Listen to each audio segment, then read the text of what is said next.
नहीं मानता है। हस्बैंड के बात तो जो अपनी औरत है नहीं मानती है, औरत की बात हस्बैंड नहीं मानता है, भाई के बात भाई नहीं मानता है, देवरान का बात जेठान नहीं मानती है और जेठान की बात देवरान नहीं मानती है। कोई किसी का मान रहा है, कोई किसी से मतलब नहीं है। वर्तमान में मैं बोल रहा हूं, आप 50 करोड़ का लीला मंगवा लो, कोई शास्त्र बताना कि लीला देखने से मोक्ष हो जाएगा? कभी नहीं होगा। कोई प्रमाण बताओ आप। कितना बढ़िया रामलीला मंगा लो, यहां नाच गाना हो जाए, झांकी सज जाए, सब कर लो, लेकिन रामलीला देखने से कभी आपका मोक्ष नहीं होगा। मोक्ष तो भगवान की कथा से है। रामचरितमानस में 9 प्रकार के भक्ति बाबा लिखे हैं। तुलसी बाबा रामायण में 9 प्रकार की भक्ति लिखे हैं। आप लोग ऊपर नहीं बैठोगे, नीचे उतरो आप। इस चौतरे पर कोई चढ़ेगा नहीं ऊपर। अरे भाई, कथा का एक मर्यादा होता है ना। ऊपर जो लोग हैं, आपसे मैं कह रहा हूं, आप पंडाल में बैठ जाइए। हाँ, भगवान शंकर जी कथा सुनने गए हैं तो जमीन पर बैठ करके सुने हैं, और लोग व्यास गद्दी के ऊपर आप चढ़ोगे, ये तो बात गड़बड़ हो जाएगी ना। कथा कभी भी श्रवण करने जाओ तो सारा संत मिलन को जाइए तज ममता अभिमान, आज ज्यों ज्यों पग आगे बढ़े कोटिन यज्ञ समान। संत के दरबार में जाओ तो पहले आसन लगा के प्रेम से नीचे बैठने का प्रयास करो, ऊपर नहीं। छोटा बनने में आनंद है कि बड़ा? नहीं बोलेंगे। छोटा बनने में आनंद है। भगवान बड़े के वहां गए हैं कि छोटों के वहां? परमात्मा तो छोटों के घर गए महाराज। केवट के घर गए, जामिल के घर गए, विदुर के घर गए, सेवरी का बैर खाए। परमात्मा को जाति से मतलब नहीं है। और कथा में हम एक बात बता दें, 3 गो पुस्तक हमारा दिमाग पर आवेला। अगर शरीर को मोक्ष प्राप्ति करना है तो कौन कथा सुनी जाए? श्रीमद् भागवत। मरने की कला अगर सीखना है तो कौन कथा सुनी जाए? श्रीमद् भागवत। बढ़िया से मरल जाई, कोनो सांसत ना हुई। मरने की कला सीखना है तो श्रीमद् भागवत सुनो। और जीने की कला सीखना है, बेटा का विचार बढ़िया हो, भाई का विचार बढ़िया हो, पिता पुत्र का विचार बढ़िया हो, हम लोग संस्कारित बने, तब कौन कथा? तो रामचरितमानस, जो मैं बोलने जा रहा हूं। घर में अगर पीटा पीटी करना है, लाता मुकी करना है, मुड़कटौल करना है, मर्डर करना है, तो एक कथा और है, जौना कथा के नाम बा महाभारत। महाभारत में भाई भाई में मर्डर हुआ कि नहीं? नहीं हुआ है। किसी से कोई का प्रेम मोहब्बत नहीं है। भाई भाई में खून का दरिया बह गया महाराज, इसका नाम महाभारत है। ईमानदारी से बोलिएगा, डुमरी के लोग बोले घर घर में रामायण चलता कि महाभारत? बोले परी कि ना बोले परी? कहो तो लो धीरे धीरे डूब। ईमानदारी से बोलिएगा, घर घर में महाभारत चल रहा है कि रामायण? किसी का घर नहीं जो कह दे वीरेंद्र बाबा मेरे घर में रामायण चलता है। राम जी के परिवार को रामायण माना गया है, रामचरितमानस जो है। अच्छा, राम जी के परिवार में 4 भाई हैं। कभी भाइयों में झगड़ा हुआ है? 4 गो दयादिन बड़ी, सीता, उर्मिला, मांडवी, सुतकीर्ति। कभी बहुओं में झगड़ा हुआ है? 3 गो महतारी बाड़ी, कौशल्या, कैकेयी, सुमित्रा। इन माताओं में कभी झगड़ा हुआ है? हम लोग के परिवार में आप चाहे जितना बड़ा यज्ञ कर लो, जितना बड़ा प्रोग्राम कर लो, लेकिन आपसी मिलान अगर बढ़िया नहीं है तो ये यज्ञ करने, पूजा करने, कथा करने और प्रवचन करने कराने से कोई मतलब नहीं। हम कथावाचक नहीं है, मेरा नाम जब आएगा ना, मेरे कथा पर 10,000 लोग जुड़ गए हैं जो चल रही है कथा। अभी कमेंट आया है कि बाजा सही नहीं चल रहा है, तो फिर बनवाए हैं कि मिक्सर बदल लीजिए। ये कथा लाइव कथा चल रही है, हमारे घर में भी ये टीवी में लगा है, प्रोग्राम चल रहा है। कोई ऐसा घर नहीं है जो मेरी कथा नहीं चल रही हो। पूरे उत्तर प्रदेश बिहार में हर जगह कोने कोने ये मेरा प्रवचन जा रहा है।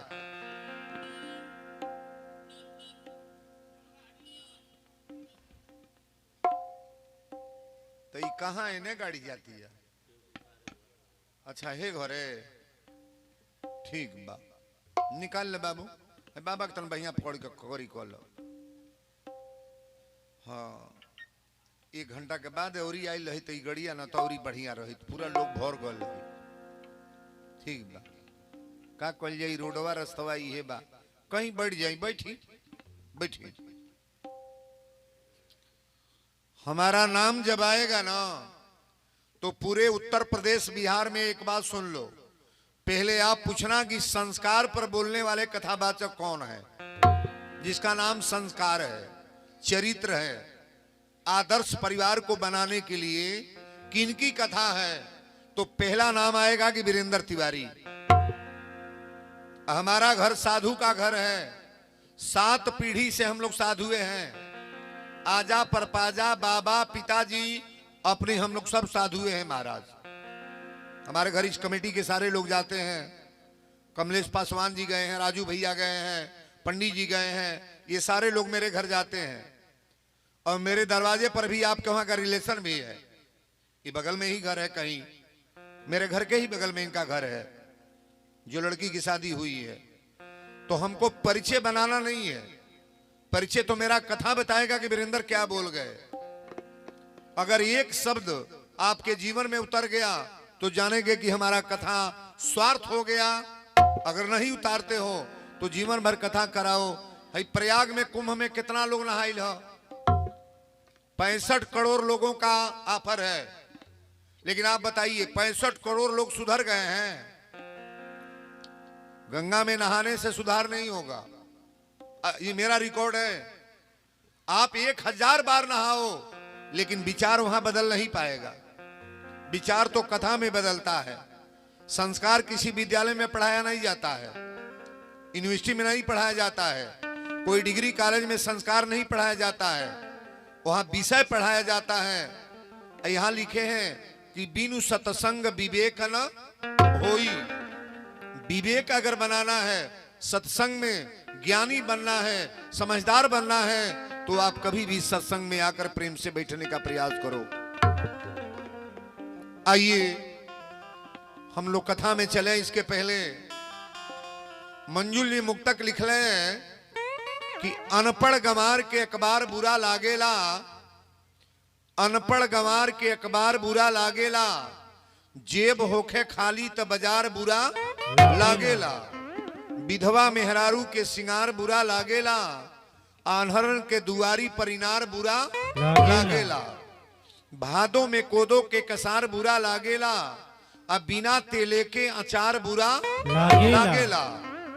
कहे ले वीरेंद्र व्यास मूर्ख बकलोलन के, हनुमान जी के नाम के जयकार बुरा लागेला। आइए आज की कथा के तरफ हम लोग अपना विचार रखें। जो हमारी बेटियां बहन एक निवेदन करेंगे, छोटी लड़की कोई यहां आई है तो मेरी बेटी है, और नौजवान कोई बेटी बैठी है तो मेरी बहन है, और मां तो मां है। अपनी नजर को पहले इस विचार में बना करके कथा में आए। आप जितने नौजवान यहां आए हैं, आप कभी भी कथा में आए तो ये 3 तरह का नजरिया बना लें। कोई छोटी लड़की आ जाए तो उसे बेटी मान लेना, और नौजवान लड़की कोई आ जाए तो उसे बहन बना लेना, और मां तो मां होती है महाराज। आज कथा हम बताने जा रहे हैं, ये रामचरितमानस की जो पोथी है किताब नहीं है। ऐसा न सोचना कि कोई किताब की कथा है। किताब सब्जेक्ट है, हम लोग पढ़ते हैं, लेकिन ये कोई सब्जेक्ट नहीं है। किताब मत कहिएगा, कॉपी मत कहिएगा इसको, ये ग्रंथ है। और रामचरितमानस के ग्रंथ को सुनने वाले सभी बहनों से, बेटियों से, अपने बाबूलों से, जो हमारी छात्राएं पढ़ने वाली बेटियां हैं, आप भी ध्यान से सुनना। और नौजवान जो साथी हमारे हैं, हम तो महाराज फिल्मी गाना, गजल, भोजपुरी क्या नहीं गाते हैं। अभी कथा में आप सुनिएगा क्या क्या गा रहे हैं। तरह तरह की गीत आती है, एकदम मनोरंजन से भरा गीत। और कथा रामचरितमानस को हिंदी भोजपुरी में दोनों बोलता हूं।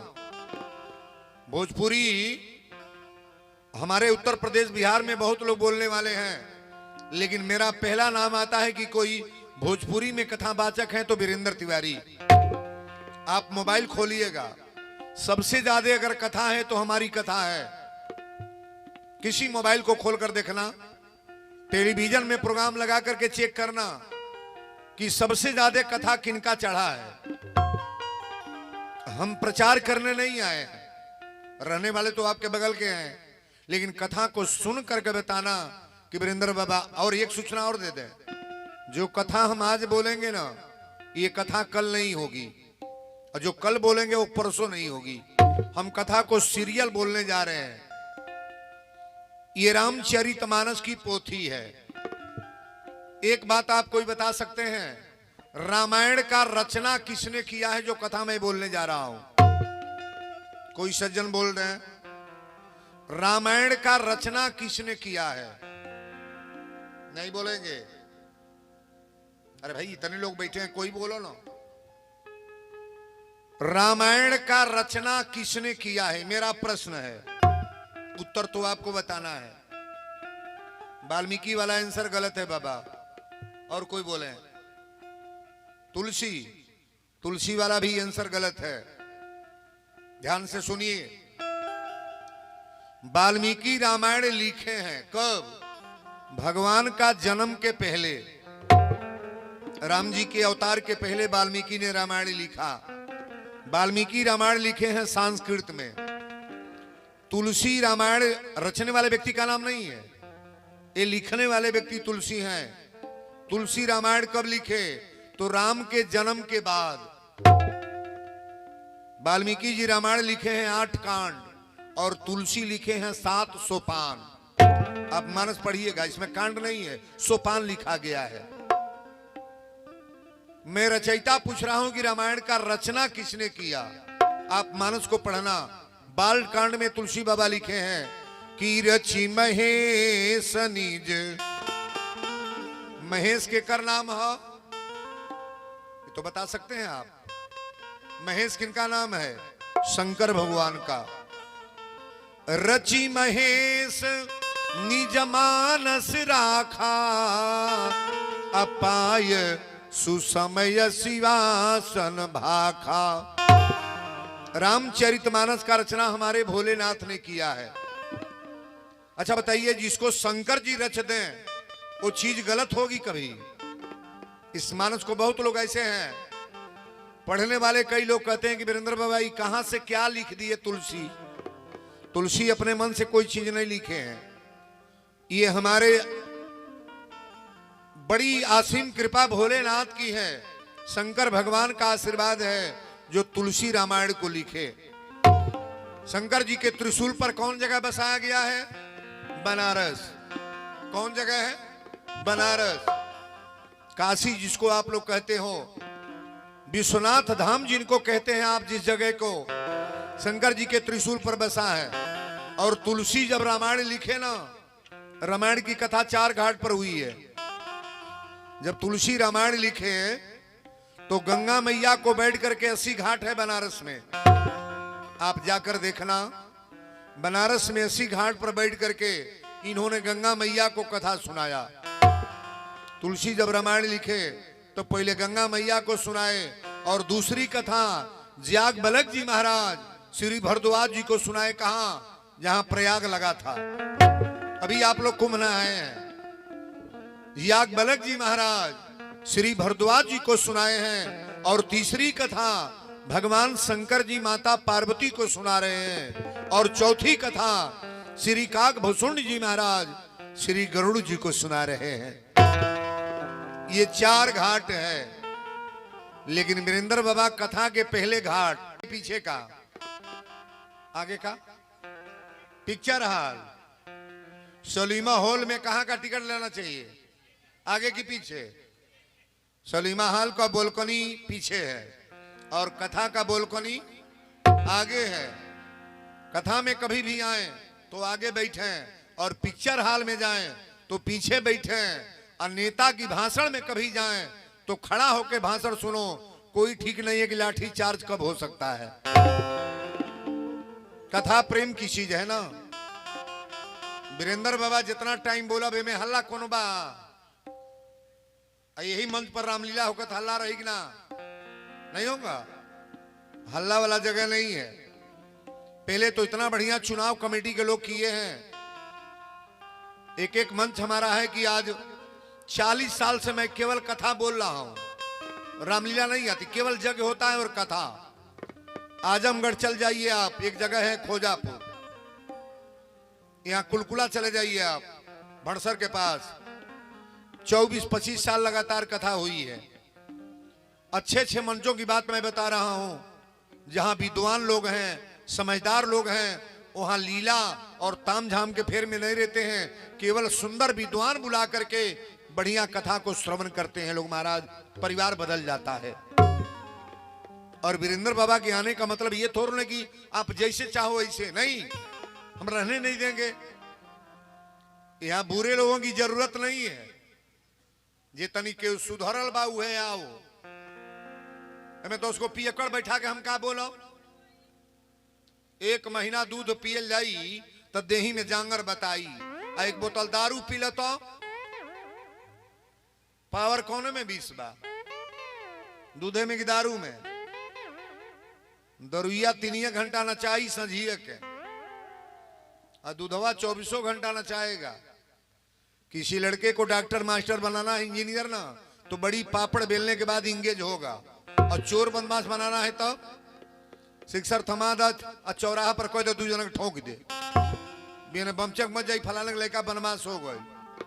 4 नदिया दही ले लो, अब फूटा हवा हो जू, तरकुलहा माई के दरबार से बेचा चली आवा। 50 गांव बेचा कर दही नहीं है बिकाई। कोनो कोई फाटल बा, कोनो कोई सरिया नहीं, कोनो कोई बसाता। अब 500 बोतल दारू लेके गेहूं में बैठा था, ओकर कहा की बाण ना जू डुमरी में तो क्यों छुअता नहीं हो। बुझे वाला तो बुझते है बा। जगह को थोड़ा बदलने का प्रयास करो भाई। मानस में लिखे हैं, रावण इतना बड़ा विद्वान है, लेकिन रावण अपने मुंह से कह दिया कि भजन न हो तामस नेहा। यहां जितने लोग उल्टा पुल्टा खाने वाले हैं, पीने वाले हैं, गौर करना, तामसी शरीर से कभी भगवान का भजन नहीं हो पाएगा। आप ये चाहें कि उल्टा सीधा खाया पिया करें, अगरबत्ती देखा लें, कपूर जला लें, रामायण पढ़ लें, मेरा मोक्ष होगा, स्टैंप ले आओ, मैं लिख रहा हूं, ये कुत्ते के जोनी, जानवर की जोनी मिलेगी, मनुष्य तो कतई नहीं बनना है। ये मेरा भाषा है। कहो हरिहार गोड़ जे नोचता वो मनई बनी। वीरेंद्र बाबा ये बतावेल बड़े कि जौवन मन करे तौवन खा, तो फिर मनई बनब। रामायण में कहीं ऐसा लिखल बा कि बड़े भाग गदहा तन पावा, चाहे बड़े भाग सुअर तन पावा, चाहे बड़े भाग हाथी तन पावा। का लिखल बा? बड़े भाग्य मानुष तन पावा। 84 लाख जोनी में सबसे सुंदर जोनी मनुष्य की जोनी है। और ये जोनी पाने के बाद अगर विचार नहीं बदला, हम तो कह दे रहे हैं आप हंस करके काट दोगे, हंस के काट दोगे, लेकिन मरने के बाद बताना कि बाबा कथा में आप बोले थे, लेकिन मैंने आपकी बात को मानने का ऐसा नहीं सोचा कि मैं बात मान लूं, ये मेरी दशा खराब हो गई। इस गांव को बनाने के लिए, समाज को सुधारने के लिए, लोगों को अपनी व्यवस्था ढंग से चलने के लिए ये रामायण की कथा है। बोलो सच्चे दरबार की जय। अब येहू जो का श्रोता आई बताई हेराती के परुया त मान ली घाम रहल त घामे में लोग ए पेड़ तर बैठे वो पेड़ तर बैठे इतनी पर रतियों को घाम लगाता। कथा के पंडाल बनल बहेजू सभे जब एक लग बैठी तब न कथा में बोलने में आनंद आई। अब 10 लोग हो कुर्सी पर, 10 लोग हो जू, 10 लोग हो पेड़े पर, अतर थोड़न कथा होता है। कथा तो एक जगह बैठ करके हम लोग व्यवस्थित ढंग से भगवान की कथा को श्रवण करेंगे तब जीवन का कल्याण होगा। बोलो सच्चे दरबार की जय। हम मानस के विषय में बता रहे थे। रामचरितमानस की पोथी जब खोलेंगे ना, पहला श्लोक और पहली चौपाई में बोलने जा रहा हूं। रामचरितमानस को पहला दिन, बड़ा सुंदर भाव आज कथा का है। ये रामायण की पोथी जब खोलेंगे इस पर लिखा गया है कि रामचरित मानस। ये रामायण को राम जी जो चरित्र अपना दिखाए हैं ना, मानस मनुष्य अपने जीवन में उतार ले, उसके जीवन में कभी कुछ की कमी नहीं होगी महाराज। मैं तो कथा बोलने वाला हूं, कथावाचक, जमीन पर से उठने वाला। मेरा बायोडाटा सभी लोग जानते हैं, मेरे घर का पता करिएगा। बड़ी गरीब परिवार के बालक मैं हूं, लेकिन ठाकुर जी की कृपा है कि कथा मुझे कितना बड़ा पद दे दिया, कितना बड़ा स्थान दे दिया। भगवान का नाम लेने वाला व्यक्ति कभी गरीब नहीं होता है, भगवान का नाम लेने वाला व्यक्ति कभी डैमेज नहीं होगा, भगवान का नाम लेने वाला व्यक्ति कभी दुखी नहीं होगा। परमात्मा का नाम जपने वाला, नारायण के कृपा होने वाले व्यक्ति के ऊपर, कभी परमात्मा के ऊपर जिनका प्रभाव है, कोई मनुष्य उसको डैमेज नहीं करेगा महाराज। बोलो शंकर भगवान की जय। काले हमसे जाने कहले कि बाबा कजन काहे हमरा कथा नीक नहीं लागेला, कीर्तन उतन होला तो जाए के मन ना करेला, परिक्रमा में कबो मन ना लागेला, पूजा में मन ना लागेला, कथो होला तो आड़े से बैठ के सुने ली। जान तोड़ा का बा कहना का, हम कहनी तुलसी बाबा लिखले बड़े कि पूर्व जन्म के पाप से हरि चर्चा न सुहाय। अच्छा बताई, एक कथा में अले के कोनो टिकट लागल बा कि रुपया दिया तबे चलियो, लड़का के पढ़ावल जाई तो पैसा लागी कि ना लागी, मुंशी मैनेजर मालिक बनावल जाई तो पैसा लागी कि ना, कोनो काम के उसे करावल जाई थाना पुलिस से तो पैसा लागी कि ना, वो किले के यहाँ जाए तो पैसा लागी कि ना, बंबई दिल्ली भेजा तो पैसा लागी कि ना, और लड़का के साधु बनावल जा तो वो लगी पैसा लगी हो। माला माला पहरले में, तुलसी का माला पहरले में पैसा लागी। है बूढ़ा लोग तन ताकि हमरा हो, सोने के सीकड़ पहिर के मर जा तो सोने के सीकड़ी खातिर पतो ही लड़ाई करिए कि ना, पहले सीकड़ बटा जाई तबे लाश फुकाई। आ तुलसी का माला पहिर के मर जा तो कोनो ले पतो ले हो बरियाई से दिया हरे मालवा ले ले तेले ला तुलसी पहिर पतो या कोई हमरा नाई कुल पार लागी है दादा, सिकड़िया ले। लेकिन सोने का सिकड़ पानी में फेंको तो डूब जाएगा कि नहीं, डूब जाएगा। और तुलसी का माला वो भी डूबेगा, डूबेगा, पूरे परिवार को पौरा देगा महाराज। डूबने वाला काम मत करो आप। मैं एक सीख देने जा रहा हूं, मानस का सूत्र, अभी चौपाई बोलने जा रहा हूं। डूबने वाला काम नहीं। एक सुन लो, इसका गारंटी तो हम नहीं देंगे कि आपका मोक्ष होगा कि नहीं, सुरधाम जाओगे कि नहीं, बैकुंठ जाओगे कि नहीं, लेकिन ये मैं गारंटी के साथ कह रहा हूं, तुलसी का माला पहनने वाले व्यक्ति का कभी नरक नहीं होगा। ताली बजाओ बढ़िया रे।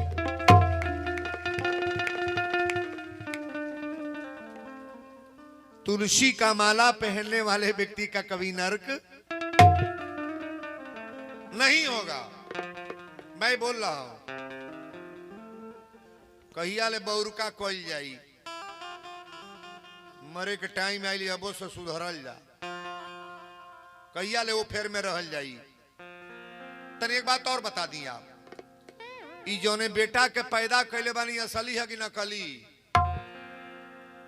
नकली। जो नाती और पैदा भइल बा असली है कि नकली? नकली। जो ने मर्दे से बियाह भइल बा असली है कि नकली? नकली। जिस औरत से आप शादी किए हो असली है कि नकली? नकली। भाई और नकली है कि असली? नकली।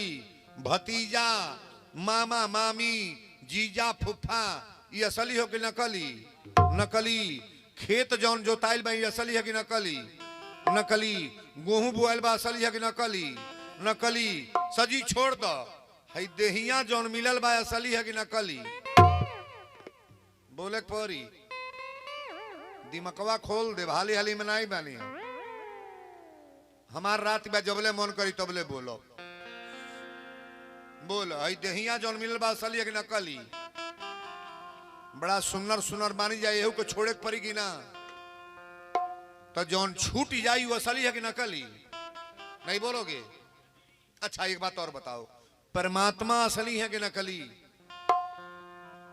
भगवान भी नकली हम करे बबिया, भगवानो नकली हम। मई के पेटे में रहली जाता हियो भगवान रहले, बाहर अली जा तबो भगवान बाड़े, जीवन जबले बाद तबले भगवान साथे बाड़े, अजहिया मरल जाई तहिया परमात्मा साथ में है। परमात्मा कभी रिश्ता छोड़ेंगे? पटीदार ऋषिया जत कुछ बिगड़ी, डुमरी के लोग के ऋषिया जत कुछ बिगड़ी, टोला महला ऋषिया जत कुछ बिगड़ी, अब परमात्मा नाराज हो जाए तो तब ना बिगड़ी कुछ ना। अब बहन का कॉलिया सब बिगड़ जाइए बाबा। ये बिगाड़ने वाला काम नहीं है बाबू, हम बनाने के चक्कर में आए हैं। मेरे शब्द का तो कीमत है, शरीर का कोई कीमत नहीं है। मेरे शब्द का कीमत है कि वीरेंद्र बाबा कितनी क्वालिटी में अपने भाषा को प्रयोग किए। बोलो सच्चे दरबार की जय। रामचरितमानस का पहला श्लोक आप मानस को खोलिएगा ना, तो पहला श्लोक तुलसी ने लिखा है कि बड़ा नाम और संघा नाम, रसा नाम छंद सांपी, मंगला नाम चौकर तारो, बंदे बाणी विनायको। ये मानस का पहला श्लोक है और पहली चौपाई में बोलने जा रहा हूं। जौनी प्रयाग में रुआ गोता लगावे गए लली, हाँ यही प्रयागराज से कथा बा।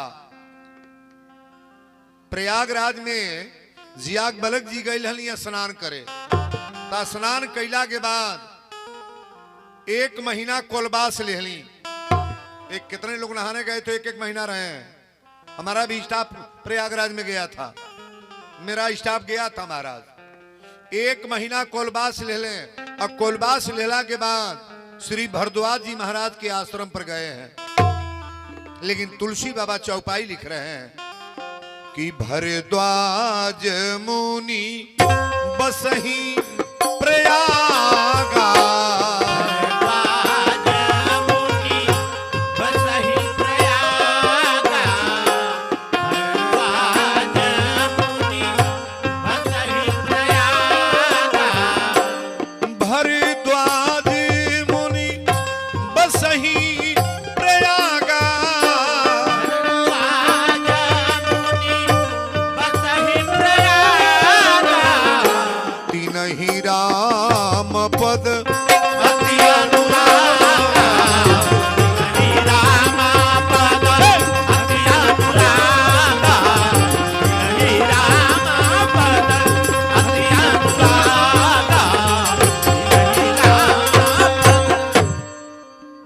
रामचरितमानस में तुलसी ने वंदना तो बहुत किया है, लेकिन किसी विद्वान को बुलाएंगे, कोई व्यक्ति आएगा ना तो कथा तो महाराज यहीं से है। भरद्वाज मुनि बसही प्रयागा, अतिनहि राम पद अति अनु रागा। एक बार भरी मकर नहाए, मौनी अमावस नहाए के गोल तनी हाथ उठाई है, क्यों ना गोल पूरा गाँव है। अरे एक आधो दिन तो सधुआ लोग हाँ का कहीं का नहीं कहीं 3 जने हाथ उठौले बाड़ू लोग। कितना करोड़ लोग नहैले हैं, डुमरी के 3 जने गए हाँ 1 2 3 4 5 एवं के गोल लो 6 गोल हम बैठा तो हूं बैठा नहाइल बड़ा तो सजी हो गल का बैठ ताकिएगा। कथा वहीं से प्रारंभ है रामायण की, रामचरितमानस की कथा वहीं से प्रारंभ है। भरद्वाज मुनि बसही प्रयागा अतिनहि राम पद अति अनु रागा। एक बार भरी मकर नहाए सब मुनीस आश्रम सिधाए। जितने संत समाज गए थे सब लोग चले गए, लेकिन ज्याग बलक जी महाराज भरद्वाज जी के आश्रम पर गईली। जागी बलि का मुनि परम विवेकी अब भरद्वाज राखे पद देखी। भरद्वाज जी के आश्रम पर गईली तो भरद्वाज जी महाराज ज्याग बलि जी महाराज की कहली कि आप आसन ले बैठी। बड़ा भाग के हमरा दुआरे पर संत आ गईले, लेकिन भरद्वाज जी आसन लगा के जब बैठली,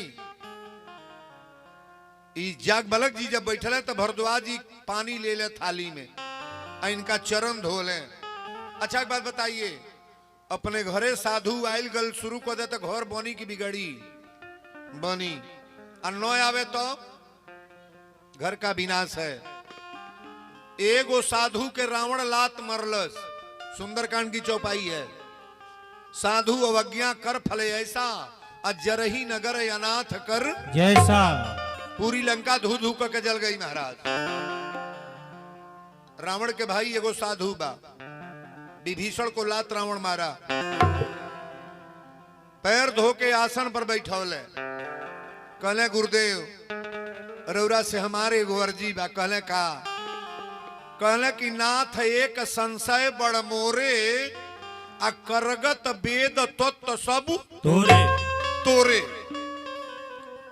बहुत बड़ा संशय एगो हमरा आत्मा में बा। कहले बोली कौन संशय?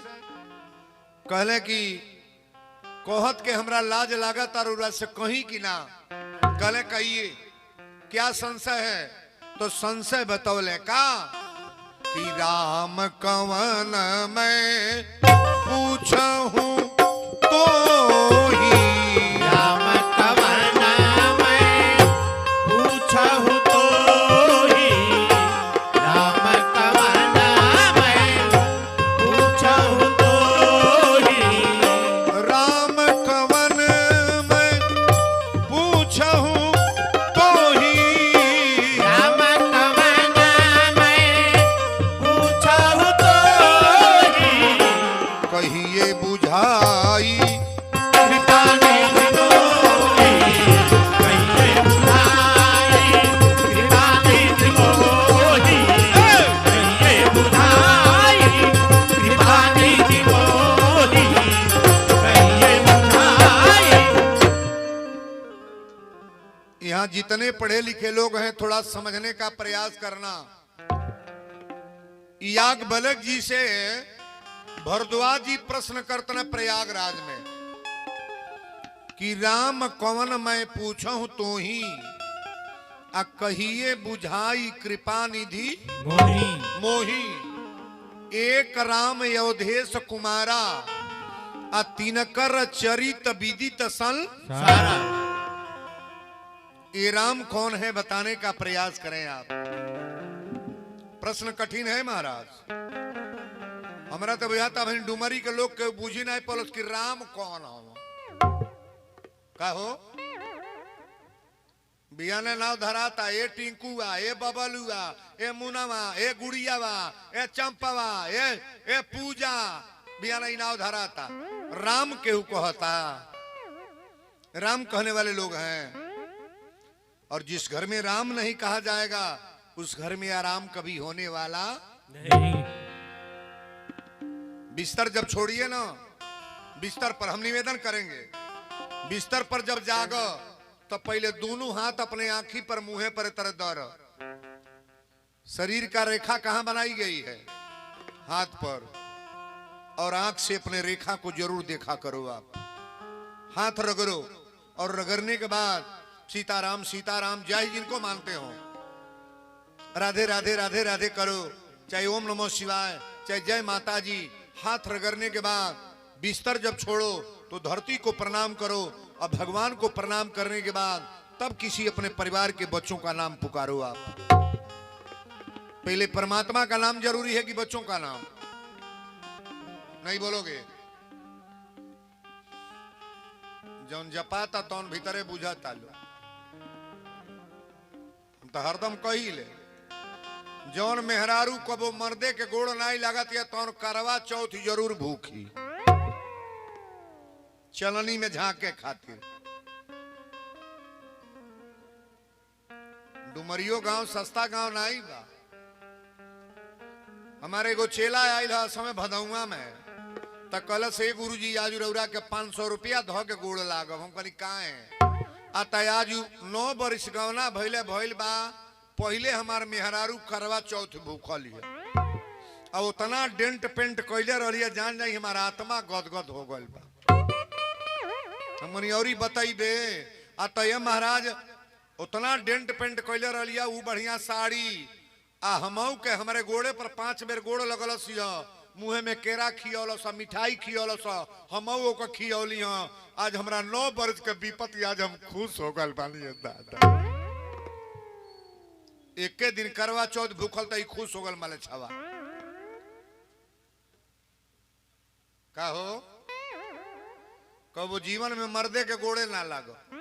एक दिन भादो में करवा चौथ भूख जा, चलनी में झांक दो, हो गल पूजा। नारियों को क्या करना चाहिए ध्यान दो। सुबेरे उठ करके जो महिला अपने हस्बैंड का पैर छूती है, मैं बता रहा हूं, जो महिला अपने पति का पैर छुएगी, स्टैंप ले आओ, मैं लिख रहा हूं, तुम्हारे शरीर में कब पहले कोई रोग बीमारी नहीं होगा। नारी जीवन के सबसे बड़ा देवता कौन है? अपने पति। कोई पुस्तक बताओ नारियों को पूजा करने के लिए किसको कहा गया है? कोई पूजा न करो, कोई परिक्रमा न करो, कुछ न करो, अपने हस्बैंड की आरती उतारो, पूजा करो ना आप। कभी जीवन में कोई कष्ट होगा? हाँ? पथले के पूजा या मर्दे के भूजा का हो? पहला दिन बा फिर ढेर बोलब ना है, बहुत बोले के बा। मर्दे के चलते केहू के घर कहीं बटाइल बा, अहे पार्टी के डुमरी के लोग बोले, बुझे के तो सब बुझता, ठंडा भइल बा। ए लोग के सामने केहू मर्द चल पावता, केहू के हिम्मत नहीं क्या कोई दे बाबा डुमरी में हमारे घरे मर्दे के मलिकई चलेला। अरे ब्रह्मा विष्णु महेश का नहीं चला तो आप कौन हो? कौन हो भाई ये कहने वाले कि मेरे वहां चलती है? आप चला नहीं पाओगे। चलाने के लिए यही लोग चलाएंगे, लेकिन निवेदन करेंगे, आप लोग घर की लक्ष्मी हैं, आप घर की लक्ष्मी हैं। और एक निवेदन और करेंगे पुरुष वर्ग के लोगों से, अपनी जीवन में कभी महिलाओं को मारना नहीं चाहिए। महिलाओं को कभी गाली मत दो, ये घर की लक्ष्मी है। औरत को कभी प्रसन्न रखने का प्रयास करो आप। हमारी कथा एक तरफ से नहीं है। महिला को जिनके घर में प्रसन्नता है, जेकरे घर में पतोई हंसतिया, माई हंसतिया, भौजाई हंसतिया, भयो हंसतिया, स्टैंप ले आव, हम लिख दे तरीको करे घर में हरदम धन के बरकत होई, कबो कष्ट में ना होई। ताली बजाओ यार।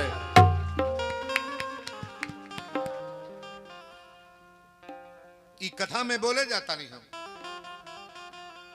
राम कौन मैं पूछा हूं तो ही राम पर कहलिए कि राम के बोला था। पहले राम राम राम राम, कहीं किसी से मिलो, सीताराम का हाल चाल है, सीताराम कैसे, सीताराम बाजार हो गई। अरे सीताराम कहने में क्या है? परिवार के लोगों का नाम लेने में कुछ फल मिलेगा? नहीं। नाम तो नामे का जस है। जा सुनाम सुमिरत एक बारा, उतर ही नर भव सिंधु अपारा। नाम ले तो भव सिंधु सुखाई। परमात्मा जो कार्य नहीं करते हैं वो उनका नाम करता है। फिल्म का नाम है मिलन, और इस गीत को मुकेश जी ने गाया है। हरि मुबारक हो सबको समाई सुहाना,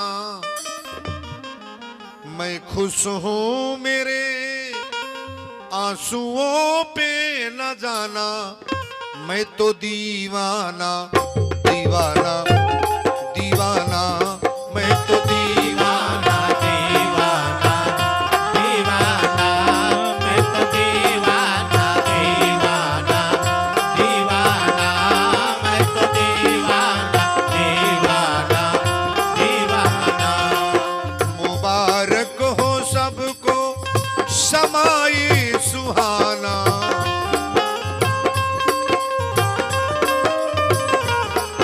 मैं खुश हूँ मेरे आंसुओं पे न जाना, मैं तो दीवाना दीवाना दीवाना, मैं तो दीवाना दीवाना दीवाना, मैं तो दीवाना दीवाना दीवाना, मैं तो दीवाना दीवाना दीवाना।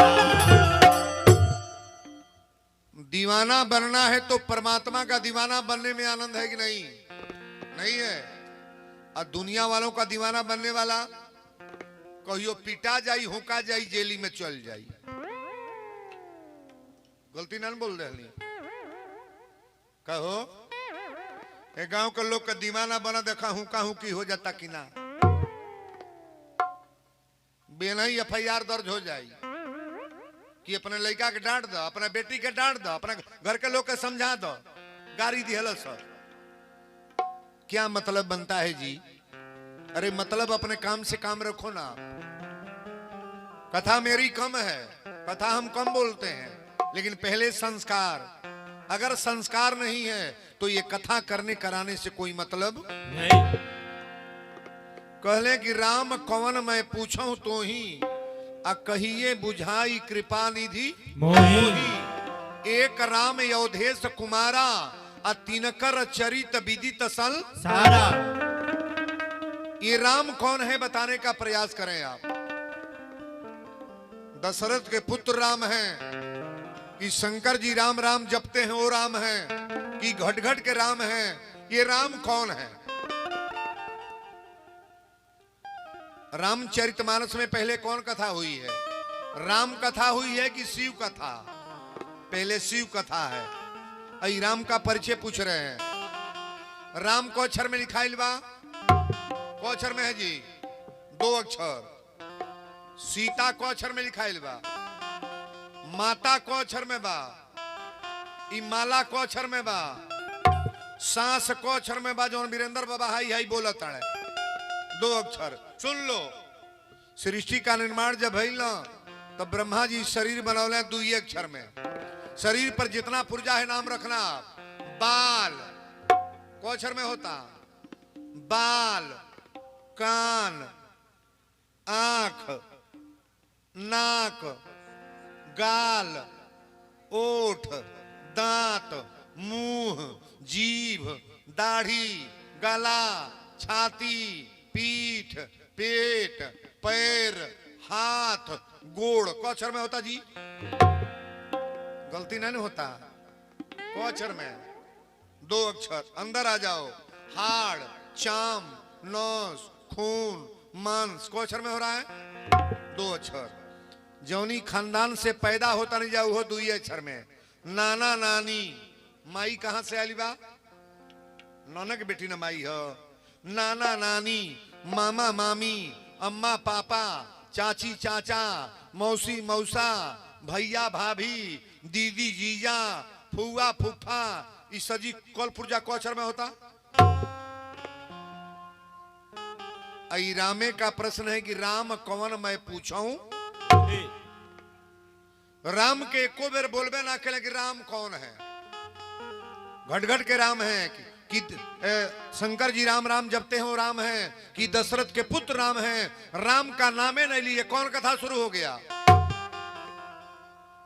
एक बार त्रेता जुग माही, एक बार त्रेता युग माही,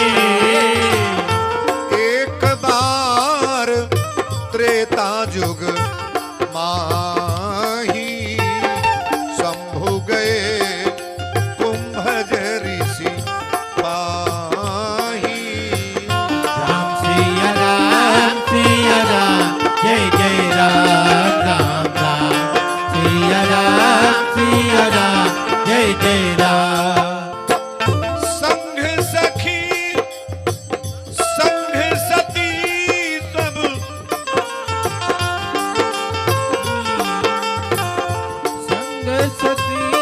जग जननी भवानी।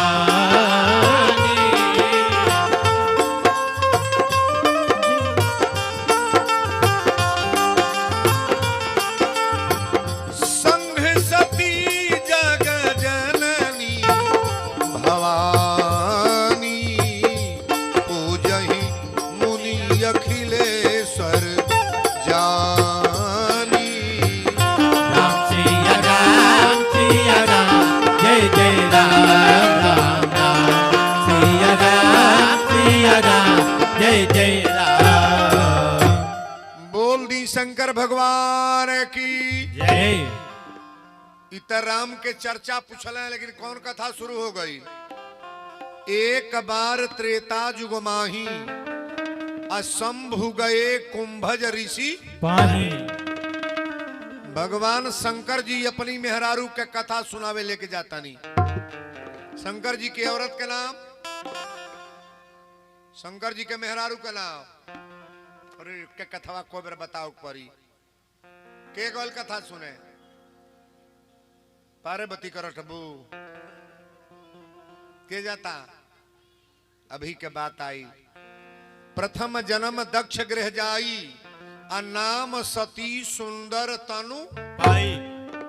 शंकर जी की पहली औरत का नाम है सती। का नाम बा? सती नाम रहे। शंकर जी आज कथा में यही बतावे जाता नहीं कि मनुष्य के जीवन पौला के मतलब पहले कथा, पहले कथा। और जिकरे जीवन में कथा आ गई ओकर जीवन तो सुधरिए जाई महाराज। हमनी के घरे खाली जथा बा, कथा नहीं है। एक बार त्रेता जुग माही, शंभु गए कुंभज ऋषि पाही, संघ सती जग जननी भवानी। शंकर जी सती के लेके चलल। शंकर जी सती के कथा सुनावे लेके जाता नहीं। बड़ा जेकर तकदीर तेज होई डुमरी के ना, वो अपनी औरत से कहले हो कि भोजन बना ला, दोपहर खा ला, आ चला वीरेंद्र बाबा की कथा सुने चलल जा। जौने मर्दे के बड़ा तकदीर तेज होई तो अहेहू में जौने मेहरारू का तकदीर तेज बा, वो मेहरारू अपनी मर्दे से कहले होई कि घरे सुतब चाहे ना, पहले 2 घंटा चली वीरेंद्र बाबा का प्रवचन सुनी आवल जा। ई कुल हमनी का पटरी बा। मर्द सुतल होई है तो ऊ आइली होई है, आई आइली होई है तो ऊ सुतल होई है। गाँव में हेतने लोग बा, खाली डुमरी के लोग जुड़ जाता। बाप हो मंदिरे के लगले खाली लोगे लौकी। नसीबो जेकर खराब रही कथा काहे के सुनी, सबे नहीं सुनेला। केहू केहू केहू केहू है बाबू, आ केहू केहू के मोक्ष होला। अब वीरेंद्र बाबा ई कहे बार बार बतावी ले हम। शंकर जी कहले कि चला कथा सुने। सती कली कहाँ कथा होता, आ तब पर्वत पर कथा होता। कुंभज ऋषि जी कथा कहता नहीं। चला हमनी का भगवान की कथा सुने चलल जा।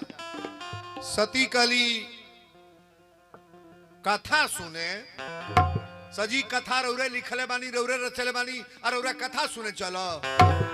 शंकर जी कहले चलब नहीं, चला तानी या चलो।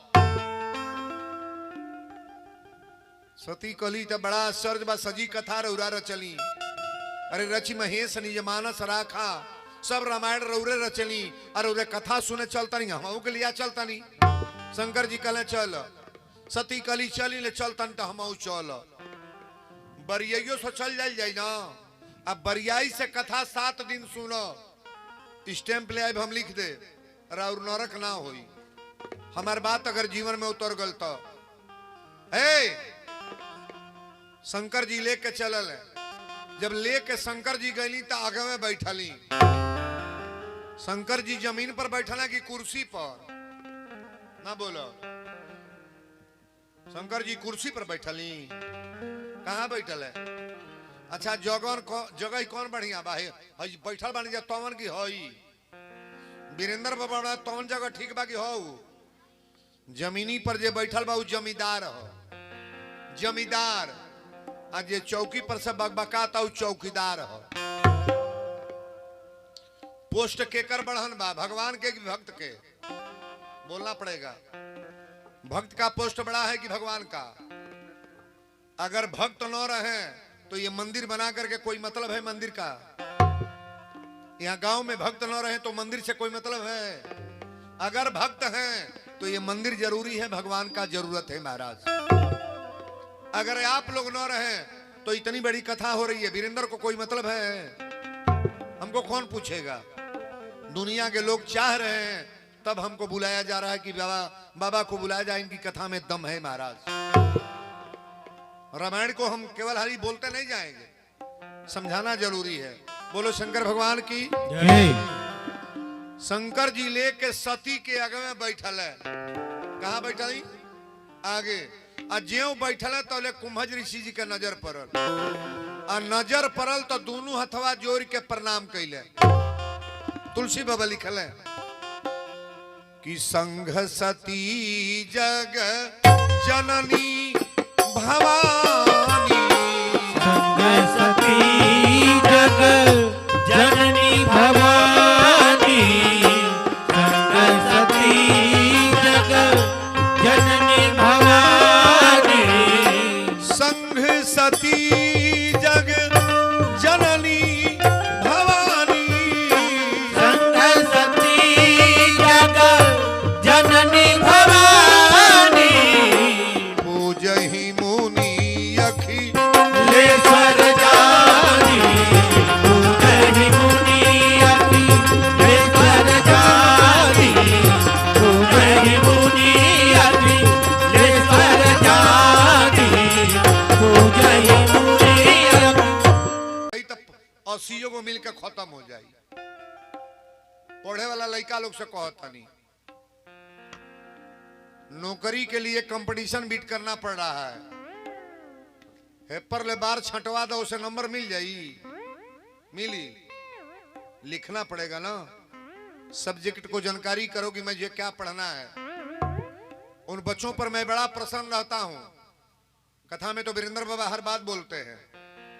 जो बच्चे पढ़ करके नौकरी ले रहे हैं, कंपटीशन बीट कर रहे हैं, डॉक्टर इंजीनियर बन रहे हैं, मास्टर बन रहे हैं, उन बच्चों पर मैं बड़ा प्रसन्न होता हूं महाराज। माता पिता को धोखा देने वाले बच्चों पर मैं खुश नहीं रहता हूं। माता पिता पैसा दे रहे हैं किसी तरह जुटा करके, और तो मोबाइल लेके चक्करका घुमाता नहरी पर, सड़के पर, कोई मतलब नहीं है।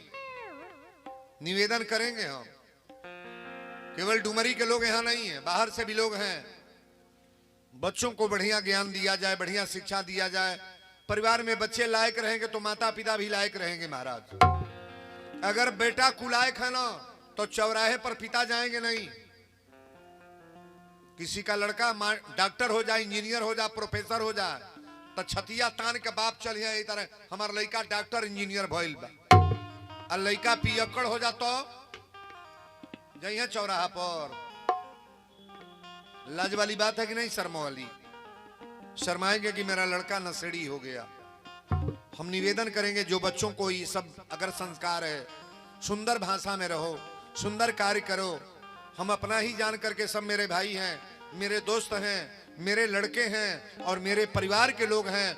जो मेरा समझ है मैं बोल रहा हूं, आपका जो समझ होगा करने का प्रयास करना। बोलो सच्चे दरबार की जय।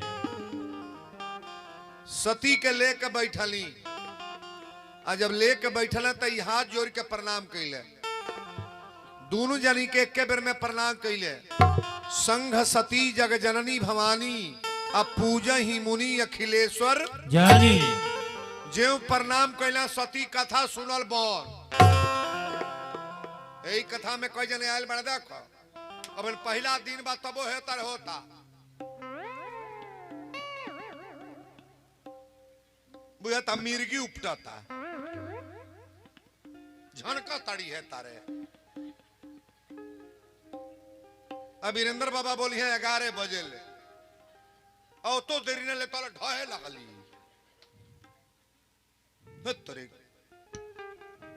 असल में बुरबकवा कहीं चिन्हा जाने। एगो लड़की अपने ससुरा गई, आ 5 दिन बीतल तबले हिमगंगे तेल महकौआ खोलल। हिमगंगे बुझत नहीं ना?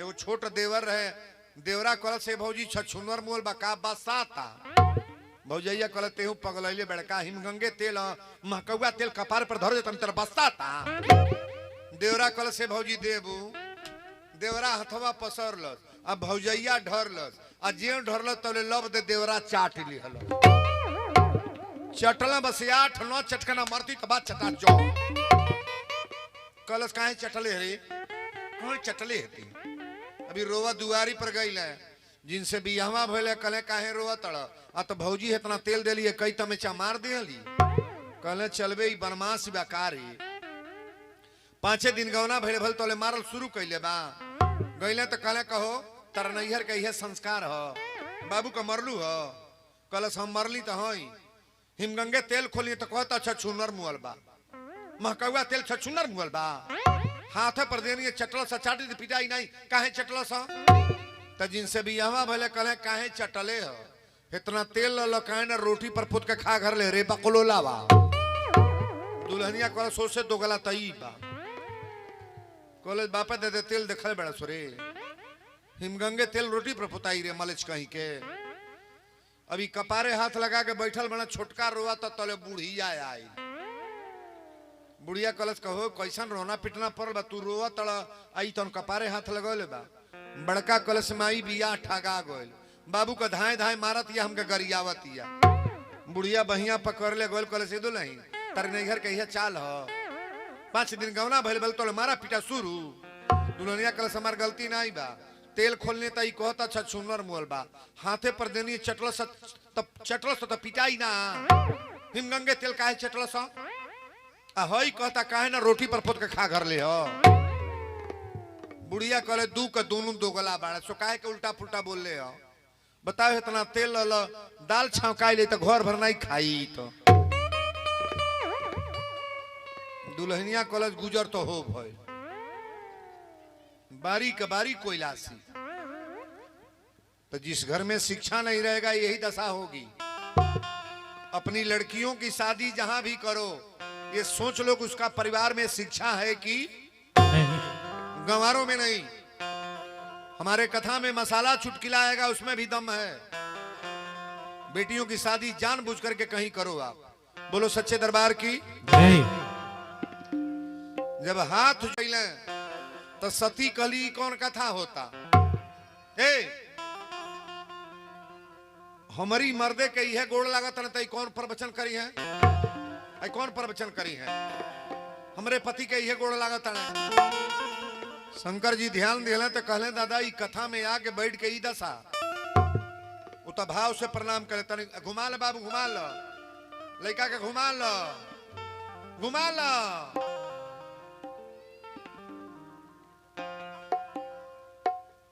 तन उठा के घुमान ला ही नहीं यार लड़का जब रोल तौरी मारल जाला कि घुमावल जाला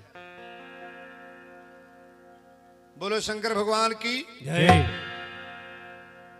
जब गोड़वा लगले तो शंकर जी ए भोलेनाथ अकेले कथा सुनतनी अब माता सती कहली कि कौन कथा सुनी हम हमारी पति के यह प्रणाम करता तो कौन प्रवचन करी है शंकर भगवान अकेले कथा सुन रहे हैं देखिए कथा में आना जरूरी नहीं है कथा में बैठना जरूरी नहीं है अब सुन लो ध्यान से कथा में आए हैं बड़ी अच्छी बात है बैठ गए बड़ी अच्छी बात है रोरी मन में कथा बैठा ताकि नहीं अच्छा तेजू आइए के का करो हमें बैठिए के का करो जब मन में कथे नहीं बैठा अपने दिल में कथा बैठाने का प्रयास करो आप कि राम कथा मुनि बरज बखानी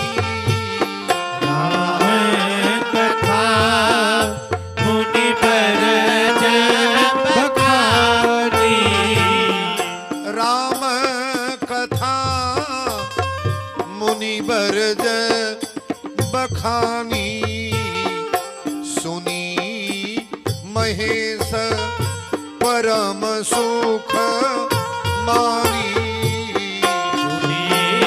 महेश परम सुख मानी राम कथा मुनि बरज बखानी असुनी महेश परम सुख मानी। कथा के सुनल शंकर भगवान की माता जी कहो बोले ना सुन रहे हैं लेकिन सथवे गईली लेकिन कथा तकदीरिया जेकर खराब बनो कुंभ में नहाए सभे गईल हमरा तो बुझाता 80% लोग यही पार से नहा के चली आयल त्रिवेणी नहीं नहाइल संगम नहीं नहाइल धक्का धुकी के डर मुहले के डर न है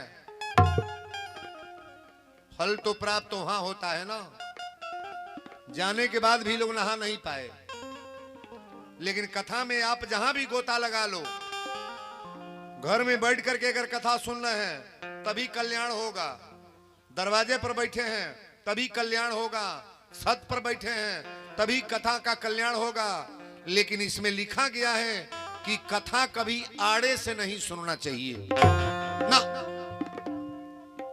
सामने बैठ करके भगवान की कथा को श्रवण करो।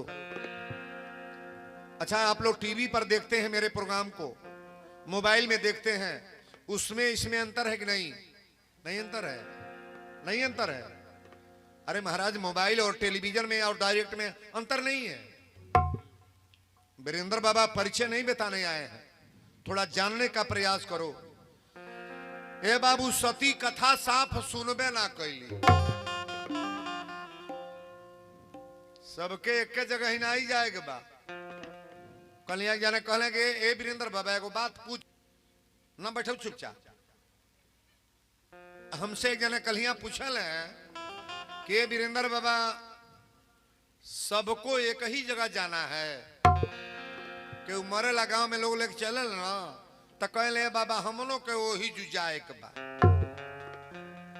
माई तो मर गल हमनों के कहियो जुजाए के बा ए पूरा डुमरी के लोग एक जगह जाई तन बोलिएगा जाई जाएगा हे तर सुन लो जे माई के मारता पीटता बापे के गरियावता मारता मंदिर के ना बुझाता पूजा ना बुझाता कथा ना बुझाता साधु संत ना बुझाता उमरी तो डायरेक्ट बैकुंठ होई नहीं सुरधाम जो रातों दिन कथा सुन रहा है पूजा कर रहा है परिक्रमा कर रहा है भगवान के सत्संग से जुटा है वो मरेगा तो कभी नरक में जाएगा।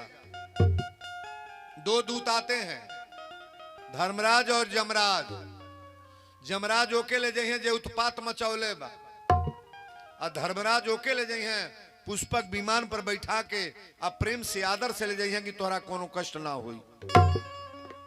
निमन कौन बा जमराज वाला कि धर्मराज बौर के निराले कोई तो बौर का होई ना ना होई। अच्छा में के नहीं जानता कि हम बाबू करता नहीं है सब जाना था लेकिन उसके चक्कर में नहीं कि बाबू बुरा कर रहे हैं तो बुरा बुरा होगा। अगर परमात्मा कहीं बुरा करते हैं तो भगवान को बुरा मत कहना क्योंकि आप बुरा कर रहे हो आप बुरा कर रहे हो। बोलो सच्चे दरबार की जय। कथा तेजू अलबा गौर से सुने। कथा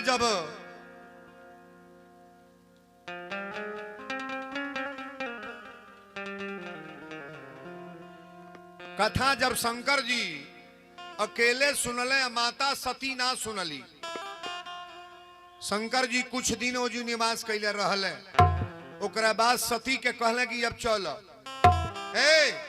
चल अब कथा हो गई। सती कली हो गई शंकर जी कहले हो नहीं गई हो गल पूरा भाषा बुझली नहीं कि का बोलता है। जने साधु बाबा लिंगोटी पहर के सुतल रहे जने राजा घोड़ा पर सवार होके अइले और राजा एगो रेशमी चादर ओढ़ले रहे टप दे राजा साहब साधु के चदरा ओढ़ा दिले। साधु बाबा कहले जियत रहे राजा यही तरह करत रहो चदरवा उड़ौले तो कहले जियत रह राजा यही तरह करत रह। ई तो उड़ा के चल गए तले 4 गो चोर अइले चोरवा कहले रे सधुइया काहे कितना बढ़िया उड़ले बा अब लेके भागे लगले। सो साधु बाबा कहले दू बात नहीं बोलो जौन राजा के कहले मानी उहे बतिया तोहू के कहो। राजा ओढ़ौले तो उन्हों के कहला जियत रह राजा यही तरह करत रह आ चोरवा लेके गईले सो तो कुल के कहला जियत रहे बाबू यही तरह करत रह। के श्राप हो गल के आशीर्वाद शब्द एक ही है। चोरवन के श्राप भल के आशीर्वाद ना बोलो। पूरा गौवा के लोगवा एक के खल के बा क्या जी एक के घरवा में 4 गो लड़का 4 खोल के गांव तो छोड़ दो। मर्दे मेहरारू बड़ा मेहरारू खोल में अलगे बा मर्द अलगे बा। केहू का खोल में केहू मिला था लेकिन कथा को बारीकी से सुनना। शंकर जी कहले चला कथा हो गई कली हो गई। तुलसी बाबा लिखल है मुनि सन विदा मांगी त्रिपुरारी मुनि सन विदा मांगी त्रिपुरारी मुनि सन विदा मांगी त्रिपुरारी चले भवन ले दक्ष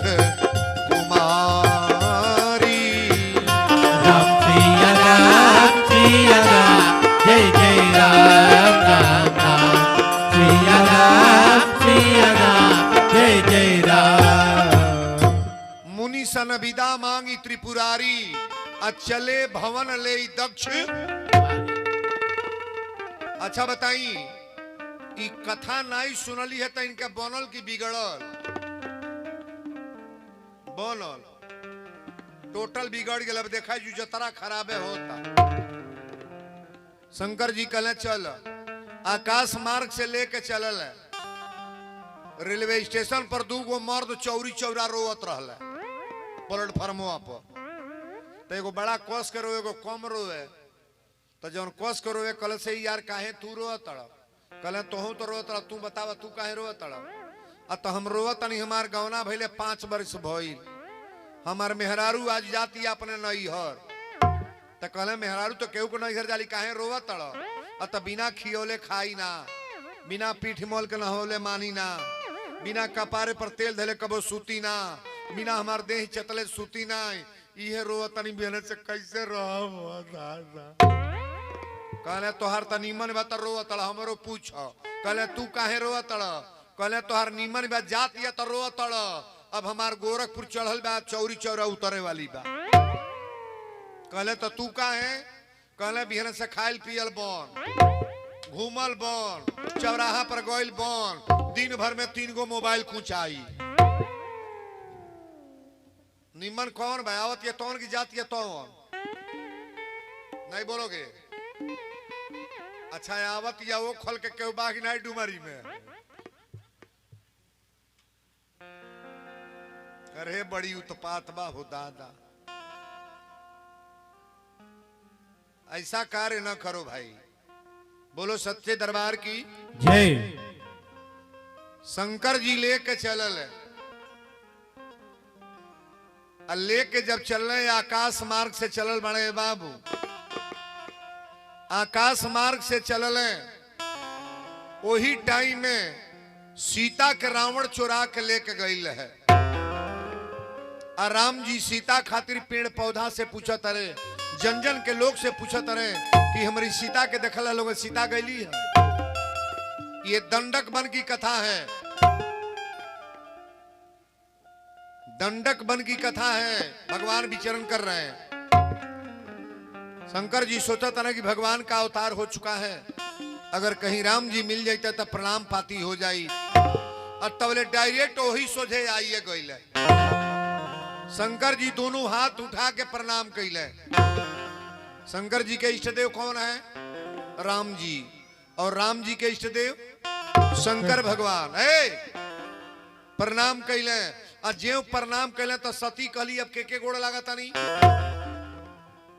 शंकर जी कहले बहन बोध नहीं भइल बा। कथा सुने गईलू है ओजू तो लीला देखी ले। अब एजू पूछा तड़ू के गोड़ लागता नहीं। शंकर जी कहले हमारे इष्ट देव हैं ब्रह्म है सच्चिदानंद परमात्मा है। सीता के रावण चुरा के लेके चल गए यहाँ के रोवा तानी। सती कली है 12 बरस का लड़का रोता। ए कोनो सिटी सुना तड़ ना सुनाता। 12 बरस का लड़का है, 12 बरस का लड़का रोता। इनके ब्रह्म कहता नहीं, ब्रह्म ये ब्रह्म है, परमात्मा है। शंकर जी कहले देवी ऐसा शब्द मत बोला, ये अखंड नायक परमात्मा है ब्रह्म। अच्छा बताओ, भगवान को मजाक आप समझोगे तो आपको मजाक बना देंगे कि नहीं? नहीं बनाएंगे। थोड़ा सा समझने का प्रयास करना। शंकर जी कहले ना मनबू, कली की ब्रह्म हवा। आज ये ब्रह्म हो ओकरा मालूम नहीं बा ओकर मेहरारू के ले गई। जे भगवान ओकरा मालूम नहीं बा ओकर औरत कहां गई। शंकर जी कली ना मनबू। सती कली मानव ना इनका परीक्षा ले। अब इन कम में बिगड़ल बा, कथवा सुने गईली, कथा नहीं सुनली, अब जा तड़ी भगवान का परीक्षा लेवे। शंकर जी कहले बात मान ला, ना जा, ये ब्रह्म है, प्रणाम कर लो। सच्चिदानंद परमात्मा हमें प्रणाम कर। कली की प्रणाम ना कर, परीक्षा ले। शंकर जी तुरंत कहले जा, होई हन वही जो राम रची रखा। ये वही की चौपाई में बोल रहा हूं, रामायण को सीरियल में बोल रहा हूं। यहाँ विद्वान बैठे हैं, ऐसा ना फील हो कि वीरेंद्र बाबा कहां से कहां बोल गए। शंकर जी के देखी अपने मेहरारू के एक बेर समझाई, 2 बेर समझाई, अगर न माने न तो ही बात जरूर कह दे। जा होई हन वही जो राम रची रखा। सुध नहीं बीती, बोलने का तरीका बन जाए।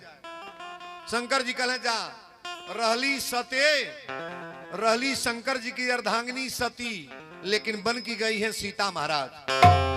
सीता बन के गईली और राम जी के आगे में कूदत चला तड़ी। असली सीता राम के आगे चलती है कि पीछे? नहीं बोलोगे? पीछे। आई नकली सीता कहां चल तड़ी? आगे में। लक्ष्मण जी कहले भैया आओ देख ली, देखी ना, कहला देखावा ना, खुदे देखावे आवा ताड़ी। जब आगे अली तो जोरी पानी प्रभु कीन प्रणामू, आ पिता समेत लीन निज नामू। हथवा जोर के राम जी कहले माता श्री प्रणाम। बोले भंडारी कहां बनी रहे? जंगल में अकेले घूमतनी, विचरण करतनी। सती कली अब कौना और भागी, जौना और भागा तड़ी रामे राम दिखाई देता है। आकाशल पराइल भागल पराइल गईली बहुरहू कलब। अब पोल खुल जाएगी ना? ना खुल जाई। हाई पार्टी केतनो आड़े कुछ बतिया ले, लेकिन मर्दे के नजर में वो बात जरूर चल जाई, कहियो न कहियो तो खोलिए जाए। जे जे चोरा चोरा नोट धैले रहल, जहिया मोदी नोटवा बदलना तहिया पता चल गए को रुपया कौन धैले बा। कहो नोटबंदिया जहिया भइल कि अब हई नोट नहीं चली, तब तो लोग का पता लग गल कि ना लग गई। मर्दही से न कह लोगे हमरो लोग रुपया भाजा दे। कोनो मेहरारू कहे हमरा मौसी का पैसा, कोनो कहे दीदी का पैसा, कोनो कहे यार हमारियो घरे हुआ लीला हो गल। हमारे घरे जाने कहली कि 20,000 रुपया देले रही बहिन हमार, तने हमरो रुपया भाजा दे। हम करी तोरे लग बहिन पैसा देती या? केतनो चोरी कर ला पकड़ जाओगे। ए कुकर्म करे सुधन बढ़े, ई कलयुग की रीति, अंत समय ढह जाते हैं जस बालू की भीत। बुरा करने वाला कभी बचता नहीं है। शंकर जी के लगैली तब बौरहू पूछला का भइल? कली का भइल? रौरहू गोड़ लगली, मऊ गोड़ लाग के आवतानी। ई गोड़ लगली, आई गोड़ लगली हो। हमारे भगवान गोड़ लागे हैं परीक्षार्थ की। शंकर जी एक चौपाई में पूरा लाइव खराब, एक चौपाई में कि यह तनु भेंट सती अब नाही, यह तनु भेंट सती अब नाही, यह तनु भेंट सती अब नाही, यह तनु भेंट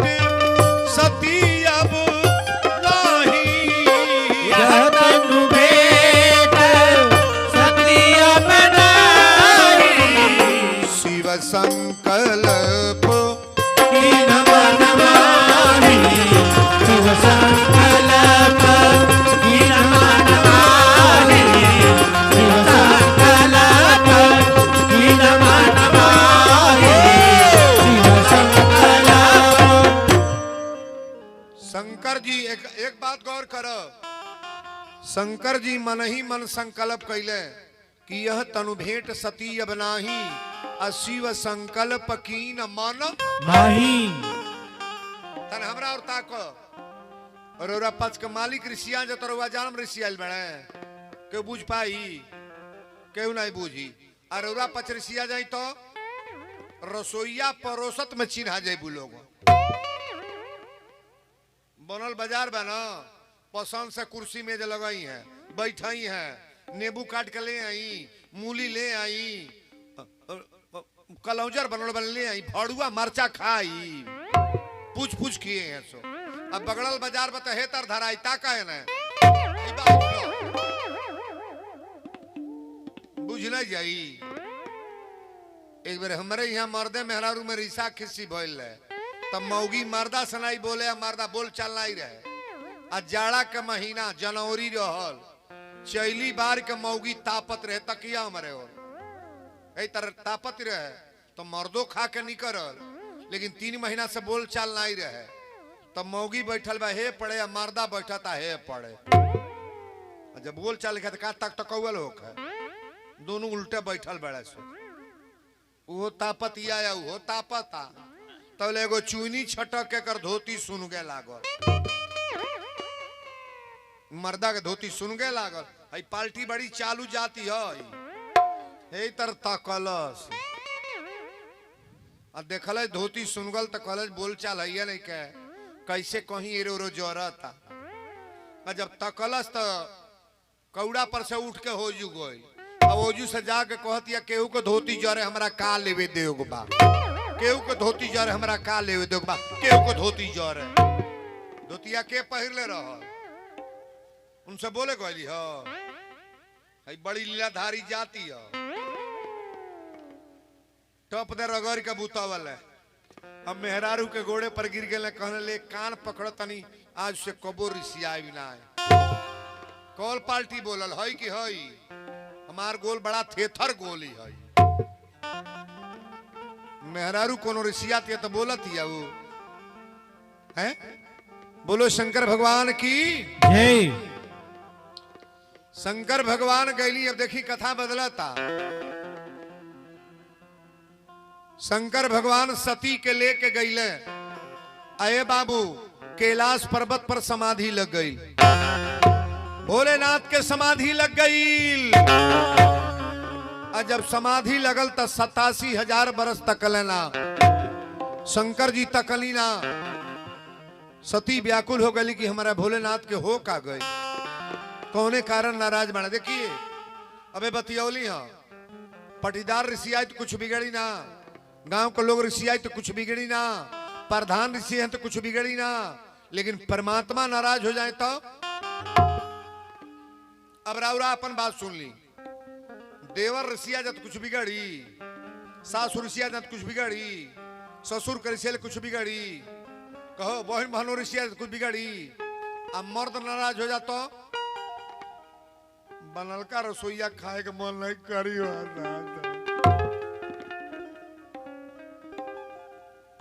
नहीं बुझाई।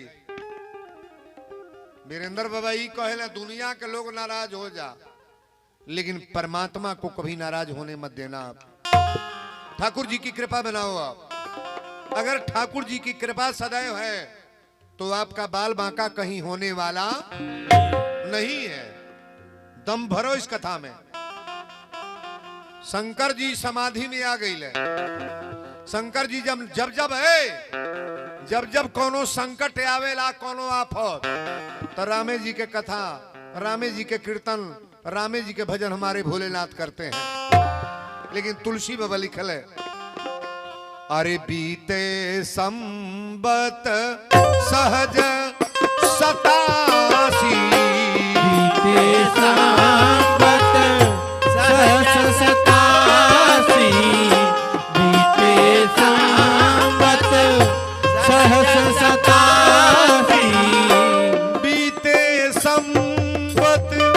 सहज सतासी।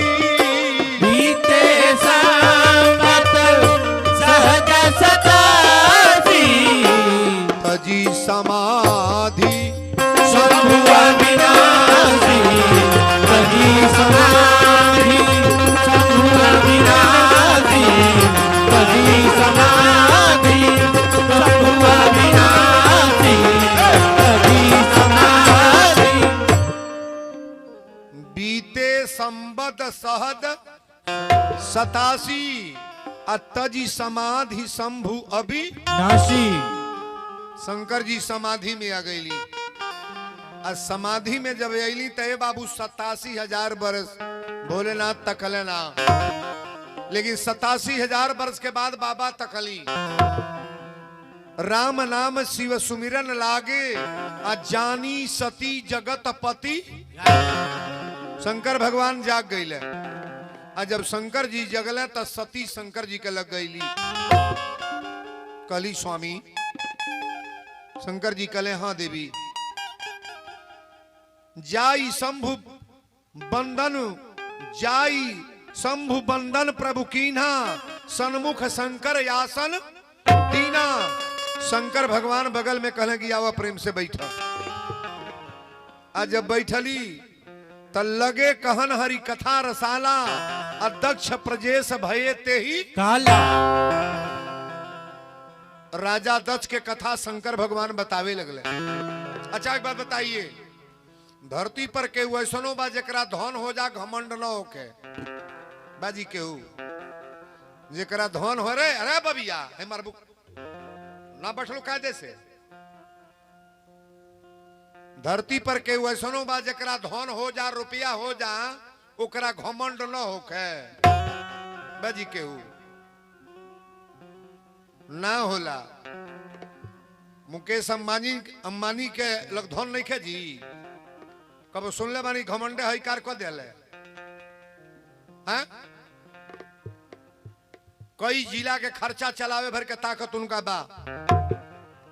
व्यक्ति के अंदर देखिए एक निवेदन करेंगे, अगर धन हो जाए संपत्ति हो जाए रुपया हो जाए तो थोड़ा नॉर्मल बन करके रहो। ये धन दौलत लेकर कोई थोड़ा जाएगा महाराज, जाएगा कोई?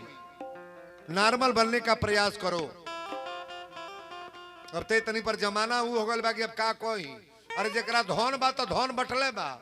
गरीबो आदमी से बतियावा न तुरंत कोई दी मार दे बिहन धुआं फेंक देब। वो बुझते नहीं कि कैसे का बतियाओ तनी। आज वर्तमान में पहले तो हई भाषा बा। हमके का बुझो तड़े हमके बुझो तड़े हमरे ऐसन हमरे परिवार ऐसन हमरे सामने वो बतियाई। हम करते करते कितने लोग चले गए महाराज। किसी का हम चला है हम आपको भी समझा रहे हैं। कभी अपने जीवन में न कहिए हमारे सामने वो बतियाई हैं। हमारे सामने वो का बाड़ी तू कुछ ना बाड़ू। अपना के जीरो मानो ना। हम करने वाला व्यक्ति बचता है कि मरता है? रावण ने कहा कि मेरे पास क्या नहीं है, मेरे सामने कौन है? रावण को मरना पड़ा कि नहीं मरा। कंस ने कहा कि प्रहलाद मेरा नाम जपो, कोई ब्रह्म नहीं है, कोई भगवान नहीं है। प्रहलाद के पिता मर गए कि नहीं मर गए? नहीं मरे। हम करने वाला व्यक्ति कभी बचता नहीं है सरकार। और ये कोई जरूरी नहीं है कि कथा में 50,000 लोग रहेंगे तो बढ़िया बात होगी। यहाँ आधे गांव के लोग जुटे हैं, लेकिन जुटे जो उसका विचार बदल जाए, परिवर्तन हो जाए, संस्कार में परिवर्तन हो जाए, यही तो रामचरितमानस है। बोलो सच्चे दरबार की जय। शंकर जी बतावे लगले, बड़े अधिकार दक्ष जब पावा, अति अभिमान हृदय तब आवा। सारा देवता लोग आकाश मार्ग से जाता है। सती के बहन बहनोई जाता है। सती कली की स्वामी बताई सब कहाँ जाता सब? शंकर जी कले तोरा नैहर में जग होता और तोहर पिता राजा दक्ष जग कर तड़े। कली हमारी नैहर में जग आता होता तो न्योता कहना आइल। अच्छा है जो न्योता गोरल जाए कि राजू सिंह कहिए तक कथा सुने चलो कहो अगोरल जाई ई राजू घर के बिया हो आई कमलेश घर के तिलक हो पूरे गांव का विवाह है पूरे गांव का तिलक है पूरे गांव का मुड़न है किसी की हिम्मत नहीं कोई कह दे कि मेरा पर्सनली यज्ञ है महाराज सभी लोगों का यज्ञ है यह ऐसा भाव कभी ना रखना आगे जे बाऊ आगे करो हमरा मतलब ना बा मतलब भगवान लगा देंगे अगर जग में धोखाधड़ी हुआ है तर सुन लो प्रधानी आवता तो 10 जने चुनाव लड़ लो 10 जनी बीडीसी 10 जने लड़ सभासद 10 जने लड़ कौनो चीज आवता लड़ लेकिन भगवान से जग से कभी मुकदमा लड़ने का प्रयास मत करना परमात्मा के जग से कभी पाल्टी पाल्टा बनाने का प्रयास मत करना ये सबकी जग है और हम सब लोग मिलकर के जग कर रहे हैं ताली बजा बजा रहे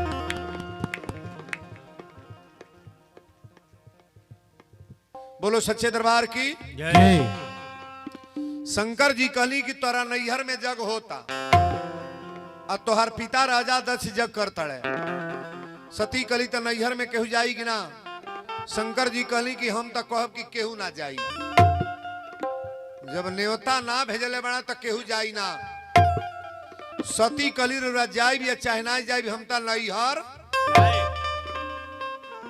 शंकर जी कहले जा तोहर इज्जत होई ना अच्छा बताइए बिना बोलावल 3 जगह जाई जाला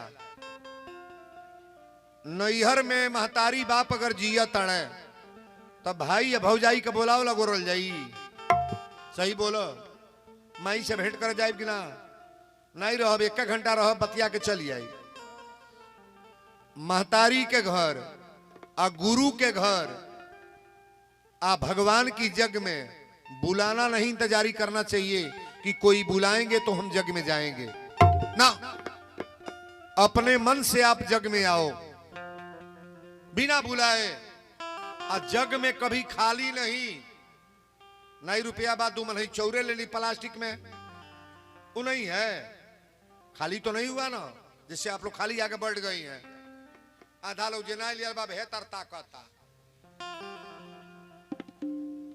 आई दादा का करी वीरेंद्र बाबा तो मांगा तड़े लेकिन कल से छूट नहीं होगा घर घर के लोग के गोल ले बानी को घर बा कितना लोग आई 7वां दिन पंडाल में देखना कि कितनी भीड़ है आज पहला दिन है ना इसके ठीक दूना कल भीड़ रहेगा भीड़ कम नहीं होगी लेकिन आते समय आप जरूर ऐसा करो कुछ न कुछ लेकर के चलें आप बोलो सच्चे दरबार की जय। शंकर जी कहले ना मन भूकली ना नैहर जाए ए बाबू नैहर गईली राजा दक्ष के कई बेटी बाड़ी सजी बहनिया आईली दौड़ल कहली है दीदी पहली बहन कहली तोरे घर न्योता गई सती कली न्योता तो ना गल तो दूसरी बहन कहली न्योता हमारे घर तो न्योता गल तब अली बिना बोलावल कहा गईलू के पानी पिए के नहीं पूछता दूसरी बहन कहली ठीक बा आ गलू बढ़िया बा घरवा बनल गियबो मड़ैये में रहेलू सती कहली हमरा भाग में मड़ैये बा में रही ले तीसरी बहन कहली आ गलू बढ़िया बा भात रोटी बने लगी अब भंगिए पीसे लू सती कली हमरा नसीब में भंगड़िए बाड़े गुजर हमारा वही से होता 5वां बहन कहली कपड़ा लता पहरे ले भोलेनाथ की अबो घर रहे सती कली अब तो बर्दाश्त ना होता अच्छा बताइए हाल चाल होता कि बाउर बात होता किसी को कभी ताना नहीं मारना चाहिए आज जमाना होकर गरीब बा कहियो अमीर बन सकेला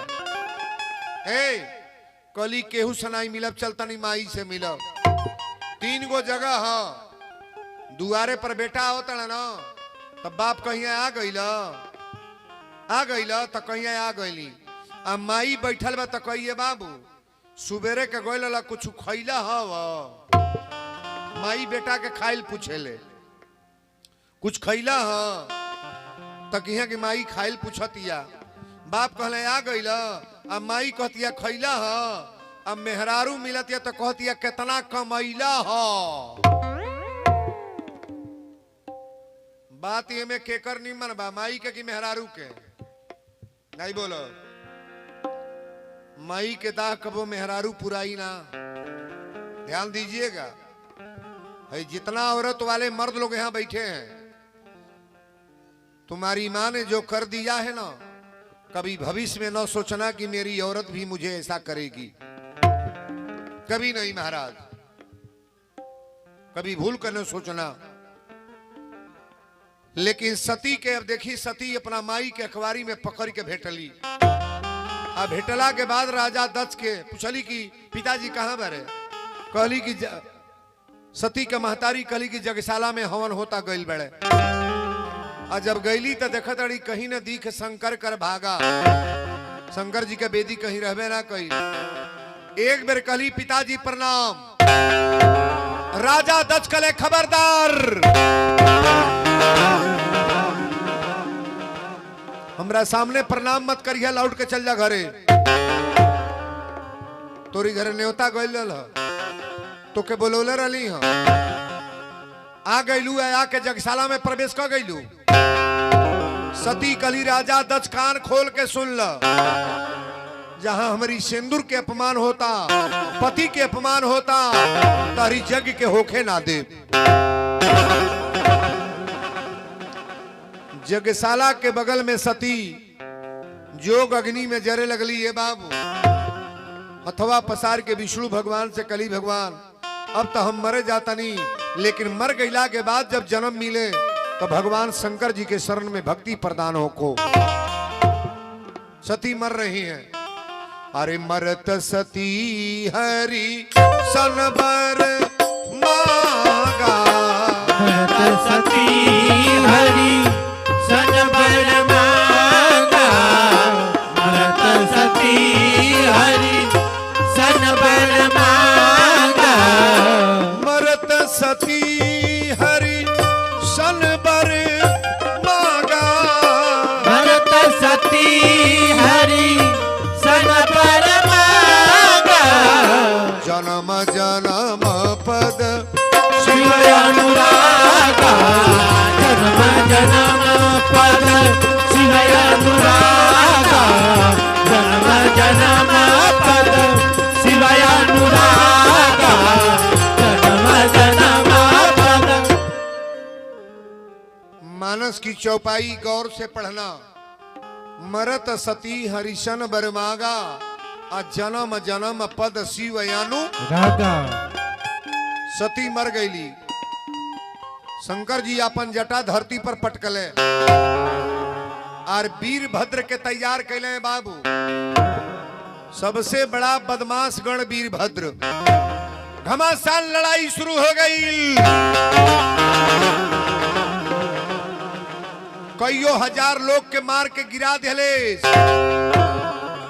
शंकर जी के त्रिशूल गई, प्रजापति राजा दक्ष के गर्दन कट गई।